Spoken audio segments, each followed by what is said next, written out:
আসসালামু আলাইকুম। আজকে রাতের বেলায় ভিডিও করা, আসলে এই কাজটা রাতেই করতে হয়। এটা দিনে করার কোনো সুযোগ থাকে না। আসলে দিনের বেলায় ড্রাগনের ফুল সাধারণত ফুটে না। তো অনেক ক্ষেত্রে ভোরবেলা অনেকের ফুটে।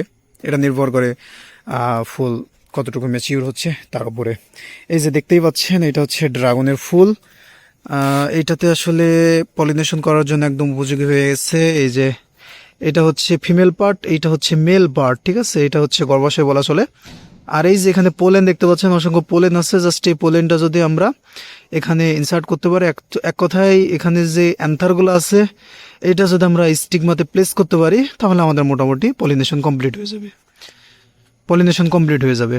তো ড্রাগনের একটা পলিনেশনের সব থেকে বড় প্রবলেম হচ্ছে যে এই ফুলটা রাতের বেলায় ফুটে, আর এই যে দেখুন গর্ভাশয়টা কত উপরে, যার ফলে এখানে পলিনেশন হওয়া, আসলে অটো পলিনেশন হওয়া খুব কঠিন। তারপর অনেক সময় বাতাসের মাধ্যমে হয়ে যায়, বাট হাত দিয়ে করাটাই সব থেকে বেটার, কারণ পলিনেশন যত ভালো হবে ফলের সাইজটাও তত বড় হবে।